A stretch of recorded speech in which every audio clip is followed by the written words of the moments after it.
peran ekonomi syariah dalam menghadapi resesi di Indonesia.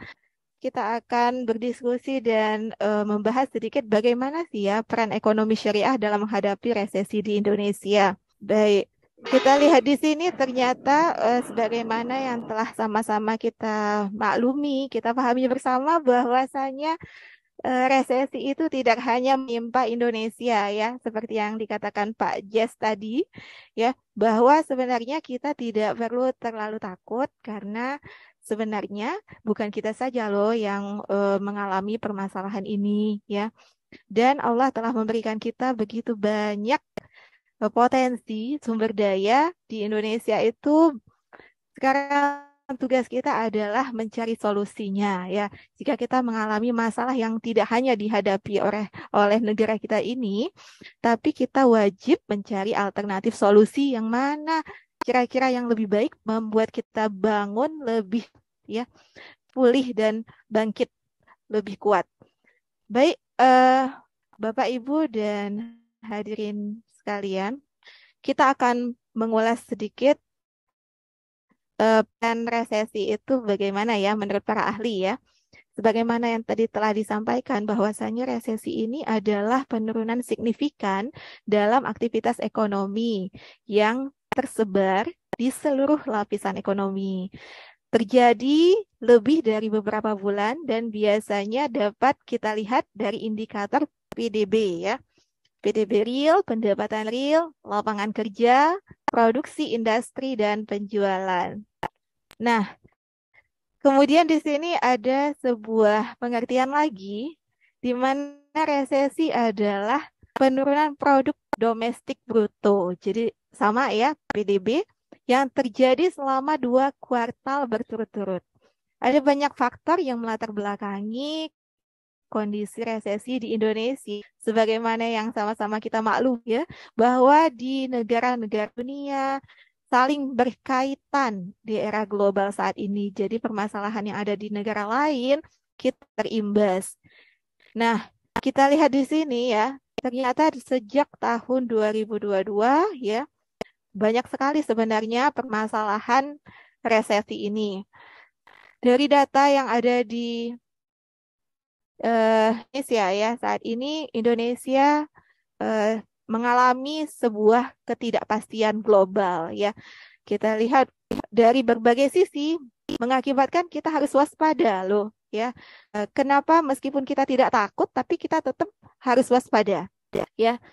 Deputi Gubernur Indonesia, Gubernur Bank Indonesia, Bapak Dodi menuturkan bahwa ekonomi Indonesia sebenarnya masih akan tumbuh sebesar 4-5% pada tahun-tahun yang akan datang. Ya, jadi kita tetap punya optimisme. Ekonomi kita sebenarnya masih akan terus tumbuh. Ya, walaupun kita mengalami resesi, insya Allah kita akan segera keluar dari permasalahan resesi ini. Ya, kita lihat di Indonesia, mungkin sedikit yang tumbuh dengan kisaran 4-5% dan kita termasuk salah satunya. Ya, berdasarkan ramalan IMF, Badan Dunia, Indonesia sendiri masih berpeluang tumbuhnya 5,3% tahun ini. Ya, pertumbuhan ini jauh di atas China dan AS. Ini menarik sekali ya, adik-adik. Kemudian kita lihat lagi data penelitian. Kalau kita ingin mengetahui lebih lanjut bagaimana sih ya kondisi di global, dunia internasional, tentu kita banyak membaca sebagaimana yang biasa dilakukan oleh insan akademis. Ya, kita banyak membaca hasil-hasil penelitian sebelumnya, literatur review. Silakan adik-adik nanti pilih ya literatur review, artikel internasional bereputasi dan artikel nasional bereputasi. Selain dari website-website resmi tentunya, ya. Kita lihat di sini sebuah penelitian yang dilakukan oleh Global Market Research. Beberapa negara mempunyai resiko untuk mengalami resesi ini, ya. Salah satu negara yang diperkirakan mengalami resesi justru Australia. Padahal Australia ini tidak pernah mengalami resesi selama 3 dekade, ya. Kenapa bisa? Kenapa seperti itu? Ya, tentu ada sebabnya, ya. Ada sesuatu yang salah atau ada sesuatu yang harus diperbaiki. Nah, disinilah tugas kita ya sebagai insan akademis ya khususnya yang sudah mempelajari ekonomi syariah. Apakah ekonomi syariah ini merupakan salah satu alternatif solusi dalam mengatasi permasalahan resesi di Indonesia maupun di negara-negara lain di dunia? Ya, kenapa di Australia sebagai negara yang kita kategori negara yang sudah maju ya, adik-adik, kenapa mereka justru mengalami resesi akibat tingginya inflasi dan naiknya suku bunga secara drastis yang dilakukan oleh Bank Sentral sendiri di Australia. Ya, selain itu kita lihat faktor kebakaran hutan. Nah, dari tahun 2019 sampai 2020, kemudian adanya pandemik COVID-19 juga merupakan alasan Australia mengalami resesi. Ya. Kemudian kita lihat di sini Amerika Serikat juga menaikkan suku bunga lebih agresif daripada Australia, sehingga kita melihat hal ini memberikan tekanan pada barang yang diperdagangkan dalam dolar AS. Nah, Indonesia cukup banyak barang-barang yang berasal dari luar negeri, sehingga kita pun ikut terdampak meskipun kita punya banyak potensi. Seperti itu. Nah, di sini ya adik-adik, Bapak Ibu, kita bisa lihat bahwa data menurut Bank Indonesia ya dalam menjaga ketahanan perekonomian yang selama ini telah menjadi arahan dari Bapak Presiden, Gubernur Bank Indonesia menekankan sinergi dan inovasi adalah kunci untuk menghadapi gejolak global. Ya, apalagi adik-adik kita tahu bahwa di Indonesia saat ini kita sebenarnya punya loh kuantitas SDM yang bagus ya. Meskipun itu perlu ditingkatkan. Nah, kalau kita melakukan sinergi dan inovasi sebagai kata kuncinya, maka insya Allah kita akan maju dan berkembang lebih cepat daripada perkiraan. Ya, nanti kita silakan baca slide-nya akan saya share. Nah, baik, kita singkat saja ya. Nah, ini ada beberapa masalah kesejahteraan sosial yang mungkin terjadi pada masa resesi ekonomi. Ada banyak ya kemungkinan-kemungkinan ini dan ini diperoleh dari institusi resmi. Jadi dari Kementerian Sosial ya, adik-adik bisa dilihat di sini bagaimana ternyata dampak ikutan ya dari resesi ini tidak hanya menimpa eh, sebahagian orang, tidak hanya menimpa kelompok kecil saja, tapi ternyata sampai efek lanjutannya sangat banyak sekali. Di sini ada 26 jenis nih yang mungkin timbul akibat resesi ini. Sangat banyak sekali ya adik-adik. Bahkan ini permasalahan sampai ke tingkat anak-anak ya. Bagaimana Indonesia ini harus eh, bersatu ya, bersama-sama bersinergi untuk mengatasi permasalahan ini. Tengok banyak sekali permasalahan-permasalahan yang mungkin timbul akibat resesi ini dan ini tidak mungkin diselesaikan oleh sedikit atau segelintir sekelompok orang ya. Kita perlu bekerja sama dengan berbagai pihak. Jadi kalau di Indonesia selain pada regulator ya pemerintah, di sini ada Bank Indonesia, ada OJK, ada kementerian-kementerian, Kementerian Perindustrian, Perdagangan, Kementerian Sosial, Kementerian Kesejahteraan dan sebagainya. Kita juga perlu menggandeng institusi-institusi nirlaba ya, misalnya organisasi penghimpunan zakat, LAS, Basnas dan sebagainya ya. Dan semua pihak ini bergandengan tangan untuk mengatasi permasalahan Indonesia saat ini ya. Kita ingin bersama-sama menyelesaikan permasalahan ini lebih cepat ya. Karena itu kita harus bergandengan tangan, bersinergi, mencari cara yang lebih inovatif ya dengan kekuatan yang kita miliki. Nah, di sini ada dua buah foto ya, dua buah kondisi yang sering kita jumpai ya.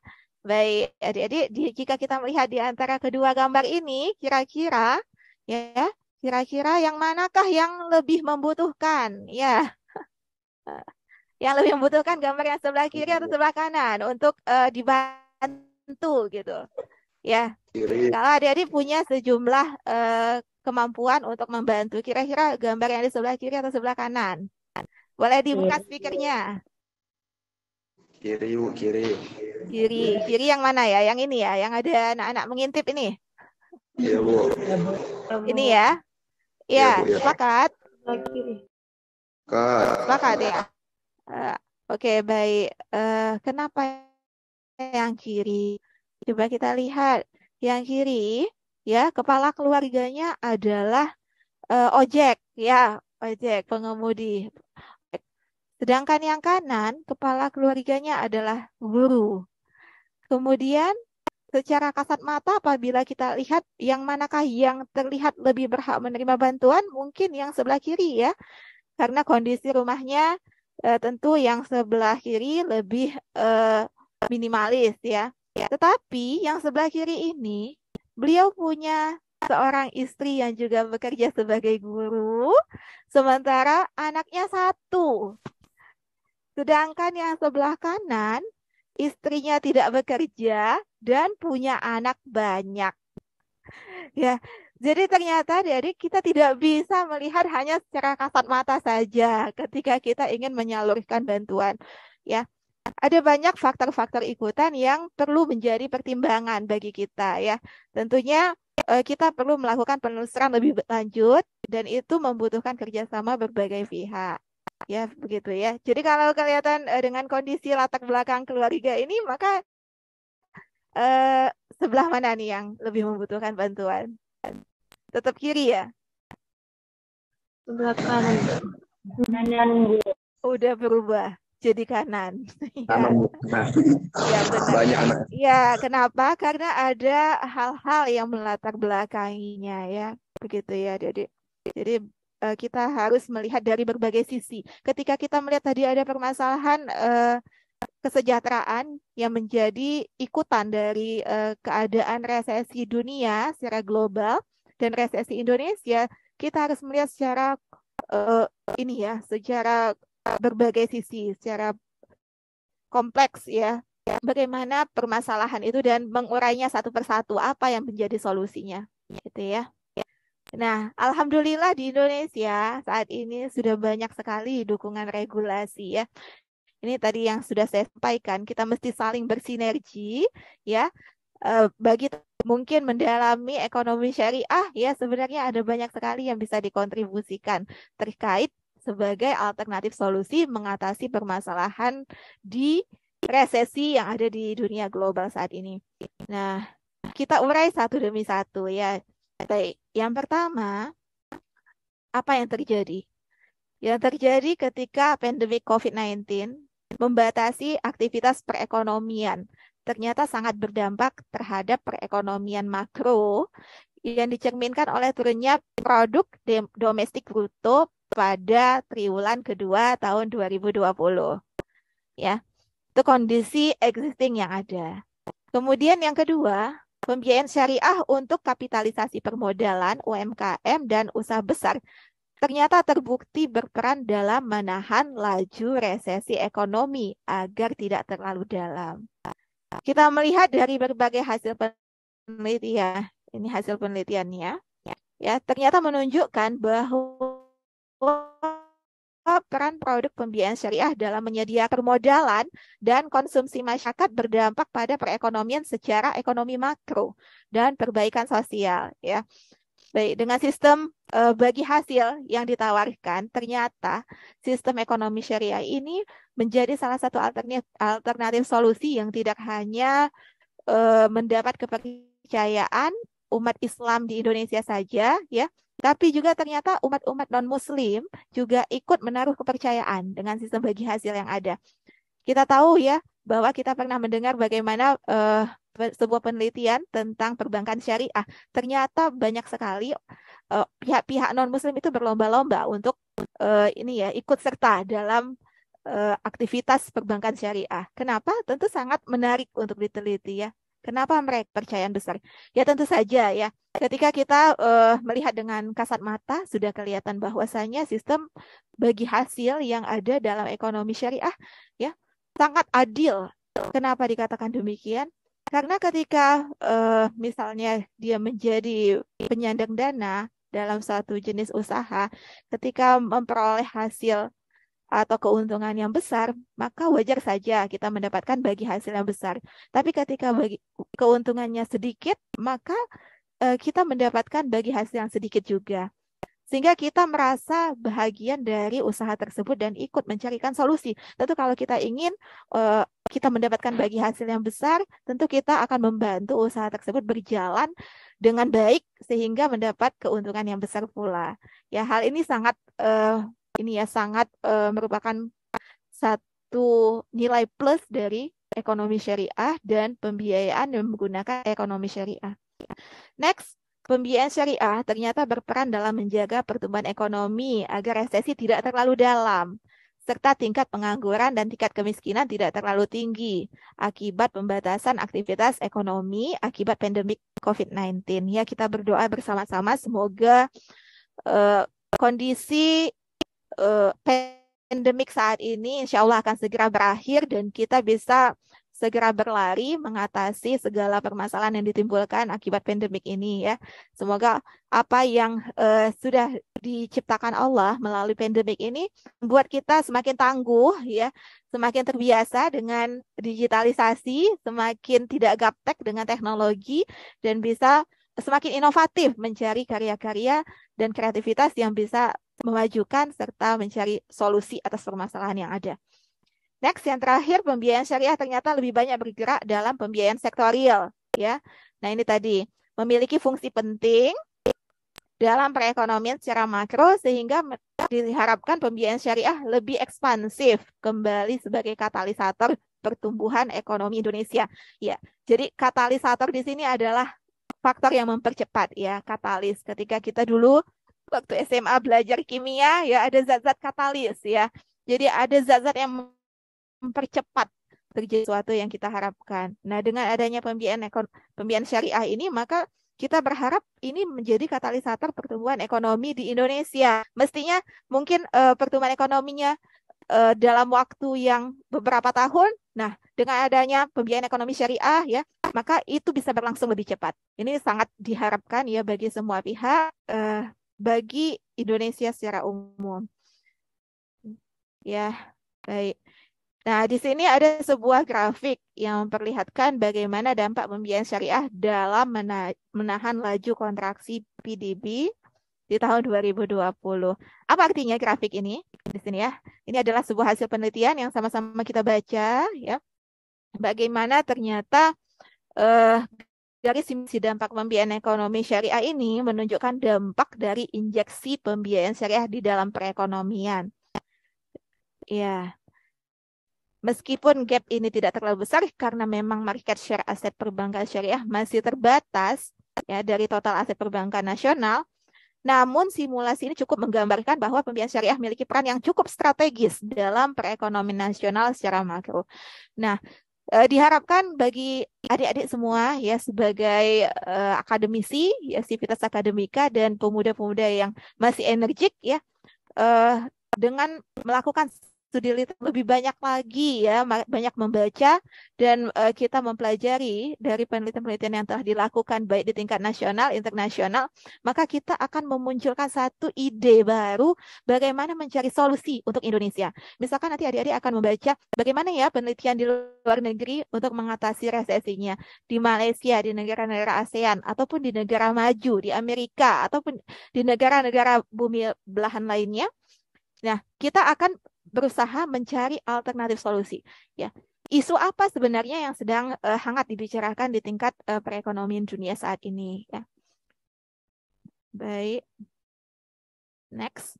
Nah, ini ternyata pembiayaan syariah ini juga berdampak terhadap jumlah pengangguran. Ya, bagaimana jumlah pengangguran di Agustus 2020 terlihat jika kita simulasikan dengan pembiayaan syariah akan menurun. Ya. Oke, baik. Next, lanjut. Nah, ini ada sebuah ide ya mengenai usaha kecil, mikro, kecil, dan menengah.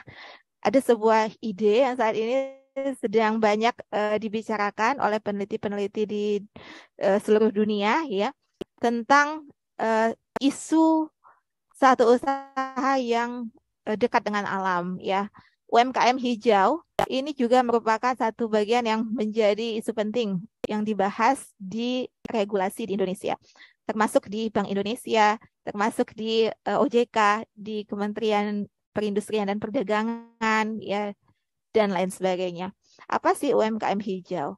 Ini adalah sebuah ide baru ya yang inovatif. Kita lihat bahwa UMKM itu syaratnya adalah berkontribusi pada perlindungan iklim, lingkungan, keanekaragaman hayati melalui produk layanan dan praktik bisnisnya. Ya, UMKM yang berkelanjutan menyeimbangkan dimensi ekonomi, sosial, dan ekologi. Kita lihat di sini, adik-adik, dari data yang ada UMKM di Indonesia, bahwa ternyata kontribusi UMKM terhadap PDB, ya, data dari Kemenq 60,3%. Sementara dari sektor pertanian 52% dan kontribusi UMKM sektor kria untuk PDB ekonomi kreatif 14%. Ini ada sebuah contoh ya adik-adik, contoh UMKM hijau yang ada di Bali.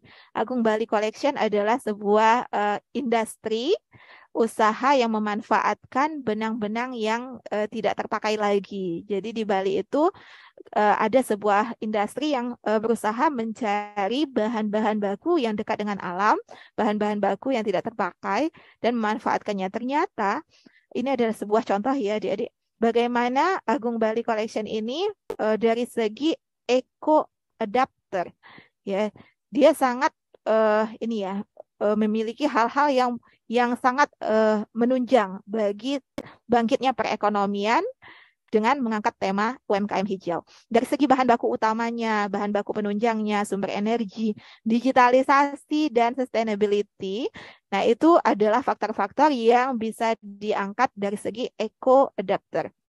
Kemudian eco entrepreneur, yakni dari segi kewirausahaannya, ternyata Agung Bali ini memiliki haki ya, hak kekayaan intelektual. Kemudian nilainya inovasi. Kenapa? Karena selama ini di Bali ya, di Bali biasanya itu memiliki corak warna yang kontras. Adik-adik, sebagaimana adik-adik bisa lihat bahwa biasanya tenunan yang berasal dari Bali itu warnanya cerah-cerah.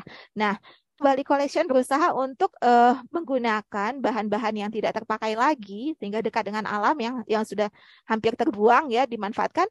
Mereka punya nilai plus dengan melakukan inovasi, motif, corak, tenunan. Kemudian mereka juga bisa memperoleh bahan baku lebih murah ya, karena itu adalah bahan-bahan yang hampir tidak terpakai dan banyak diperoleh di sekitar lokasinya. Kemudian bisa juga memanfaatkan pekerja yang difabel ya. Jadi melatih SDM-SDM yang memiliki kekurangan. Seperti itu. Kemudian dari segi eko-inovatornya, cara perolehan bahan bakunya, pengolahannya, green SOP, sumber omset, dan lain-lain ini ya, dia mendapatkan penghargaan. Dan Agung Bali Collection ini adalah salah satu UMKM binaan Bank Indonesia. Artinya apa adik-adik? Artinya kita membutuhkan inovasi-inovasi ya seperti ini di masyarakat, dan adik-adik lah yang diharapkan dapat memberikan karya-karya nyata, ide-ide dan sumber pemikiran yang kreatif. Apa sih sebenarnya yang bisa kita lakukan dan kita bantu di masyarakat ya? Ide-ide tersebut tentu kita tidak dapatkan secara instan. Pasti kita memerlukan berbagai inovasi sehingga muncul karya-karya baru yang sebelumnya belum terfikirkan.